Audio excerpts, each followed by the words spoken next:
রায়গঞ্জের ছবিটা, তার কারণ সেলিব্রেশন রীতিমতন শুরু হয়ে গিয়েছে, কার্যত উৎসবের ছবি দেখতে পাচ্ছেন। সবুজ আবিরে একে অপরকে তৃণমূল কংগ্রেসের কর্মী সমর্থকেরা রাঙিয়ে দিচ্ছেন।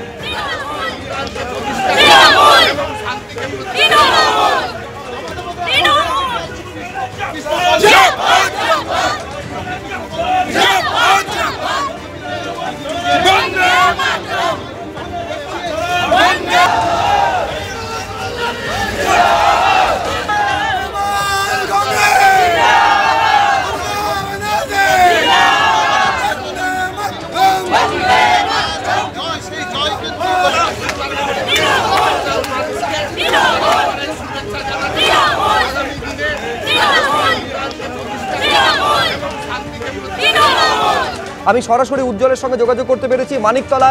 কল্যাণ চৌবে তিনি কিছু বলছেন, কি বলছেন? এই ফলাফল কি প্রত্যাশিত ছিল? দেখো, আমি অবশ্যই কল্যাণদার সাথে কথা বলবো। এখন যেটা জানাচ্ছি যে সপ্তম রাউন্ড শেষে এখনো পর্যন্ত কিন্তু তৃণমূল কংগ্রেস প্রায় 23,000 ভোটে এগিয়ে রয়েছে। ফলে যত রাউন্ড যাচ্ছে 3,000 করে আমরা দেখতে পাচ্ছি, প্রত্যেকটা রাউন্ডেই কিন্তু তারা এগোচ্ছেন, তারা কিন্তু এগিয়ে যাচ্ছেন। ফলে স্বাভাবিকভাবে 20টা পর্যন্ত রাউন্ড, এবং কোথায় গিয়ে এই রাউন্ড শেষ হবে এটা কিন্তু রীতিমতন বোঝা কঠিন। কারণ তৃণমূল নেতৃত্বের দাবি 50 থেকে 55,000 এরকম একটা ভোটের মার্জিন তৃণমূল কংগ্রেস মানিকতলা থেকে নিতে পারবে।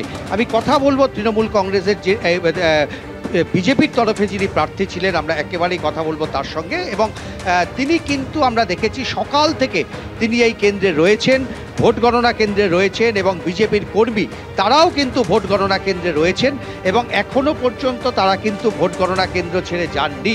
স্বাভাবিকভাবে এখন শেষ পর্যন্ত কি হয়, কত ভোটের মার্জিন হয়, সেই দিকে কিন্তু প্রত্যেকে তাকিয়ে রয়েছেন।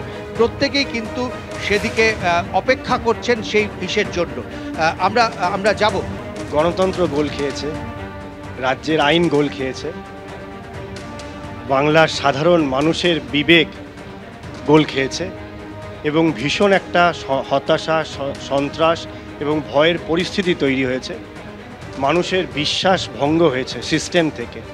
যদি সব থেকে বড় গোল কেউ খেয়ে থাকে, এই রাজ্যের সরকার, যারা এই সন্ত্রাসে মস্তানিতে ভোট লুটে উৎসাহ দিয়েছে, প্রোৎসাহন দিয়েছে, তারা গোল খেয়েছে। আপনাকে দল প্রার্থী করেছিল কারণ এক সময় আপনি পেনাল্টি স্পেশালিস্ট ছিলেন, অর্থাৎ পেনাল্টি শট আপনি আটকাতে পারেন, সেই কারণেই আপনি কিন্তু বিখ্যাত গোলকিপার ছিলেন। এবং মানিকতলাতে পেনাল্টি পর্যন্ত হতে পারে এটা কিন্তু দলের আশঙ্কা ছিল, কিন্তু আপনি একটা পেনাল্টিও ঠেকাতে পারলেন। খেলাটা শুরুই হয়নি। খেলা শুরু হওয়ার আগে আপনি কখনো গ্রামে যদি ফুটবল খেলা দেখেন, আর আপনি ধন্যী মেয়ে দেখেছেন, যদি আপনি খেলতে গেছেন তাদের গ্রামে, আর বাইরের দল এসে জিতে চলে যাচ্ছে, তাহলে ট্রফি রেখে দেবে কেড়ে। তো পরিস্থিতি এই ধন্যী মেয়ের কথা মনে করুন, যে খেলতে এসেছেন, কিন্তু খেলায় জিত হবে না, আপনি খেলাটা পার্টিসিপেট করা পর্যন্তই আপনার কাজ। আর জিতের কথা ভাববেন না, কারণ জিত আগে থেকে স্থির করা রয়েছে। তো এই ভোটের আগে, ভোটের দিনকে 80% ভোট চুরি হয়েছে। 277টা বুথ রয়েছে মানিকতলা বিধানসভায়, 201খানা বুথ থেকে আমাদের লোককে পিটিয়ে বার করা হয়েছে, আর 89টা বুথে ভরপুর চুরি করা হয়েছে। সেই দিনই আমি ভোট বয়কট করার কথা বলেছিলাম, কিন্তু সাধারণ মানুষের কথা ভেবে আমি ভোট দিয়েছি। আমি বলছি, এই যে ভোট হয়েছে, এই ভোট অত্যন্ত উদ্বেগজনক, অত্যন্ত চিন্তার গণতন্ত্রের জন্য। পশ্চিমবাংলার মানুষের বিশ্বাস, যে প্রশাসনের ওপর, শাসনের ওপর, নির্বাচন কমিশনের ওপর, সিস্টেমের ওপর বিশ্বাস পশ্চিমবাংলার মানুষ করতে পারে। আপনাদের কমিশন, নির্বাচন কমিশন, কেন্দ্রীয় নির্বাচন কমিশন, সেন্ট্রাল ফোর্স, কেন্দ্রীয় সরকার দ্বারা নিয়ন্ত্রিত হয়, স্বরাষ্ট্র মন্ত্রকের, তারা সবাই চুপ করে থাকলেন না। চুপের দেখুন, আপনারা দেখুন, সংসদে একটা আইন পাশ হয়, যেদিন আইনটা পাশ হয় তার পরের দিন থেকে 100 লোক চেষ্টা করে কিভাবে আইনের ফাঁকফোকর বার করা যায়। সেন্ট্রাল ফোর্স এখানে দেওয়া হয়েছে, তাদের একটা সীমাবদ্ধ দায়িত্বও দেওয়া হয়েছে। কিন্তু যদি মনে করুন, যেদিন আমরা দেখেছি যে বাইরে থেকে কাউন্সিলর, বিধায়ক এসে হাজার হাজার লোক নিয়ে আসছে, আপনি কিভাবে আটকাবেন? একজন জনপ্রতিনিধি হাজারখানেক বাইরের দরকার নেই, কিন্তু বুথের মধ্যে বহিরাগতরা ঢুকছে না, আপনাদের যেটা অভিযোগ, সেখানে কেন সেন্ট্রাল ফোর্স এতটা নিষ্ক্রিয় ছিল? আপনি কি মনে করেন যে সেন্ট্রাল ফোর্স তারা অনেক আগেই কোট আনকোট ম্যানেজড হয়ে গেছে?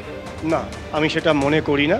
কিন্তু আপনি কি আচ্ছা মনে করেন না চান বলছেন, কিন্তু তারপরেও একেবারে সরাসরি শাসক দলের দিকে অভিযোগ করছেন। আপনারা জানেন যে 89টা বুথে রিপোলে দাবি করেছিলেন কল্যাণ চৌবে। এই ফলাফল সামনে আসার পর এবং কল্যাণ চৌবের অভিযোগের প্রেক্ষিতে কুণাল ঘোষ কি বলছেন একবার দেখুন। আপনি হেরে গেছেন, আপনি যেখানে গেছেন মানুষ আপনাকে বলেছে গো ব্যাক, তার সঙ্গে ভোটের অনিয়মের কোনো সম্পর্ক নেই। একটা বাইট কেউ দেখাতে পারবে না। কোনো ভোটার বলছেন যে আমাকে ভোট দিতে দেওয়া হয়নি, বা আমার ভোট পড়ে গেছে, বা আমাকে ভোটের বুথ থেকে ফিরিয়ে দেওয়া হলো, কিচ্ছু করতে পারেনি। লোক নেই, জন নেই, আপনাকে কেউ চায় না। আসল কথা হচ্ছে হেরেছে কল্যাণ চৌবে, হেরেছে তিনবার হেরেছে, হ্যাট্রিক করেছে, তা নাটক করছেন কেন? গোহারা হেরেছেন মেনে নিন, বিজেপি লোকেরা মশাই আপনাকে ভোট দেয়।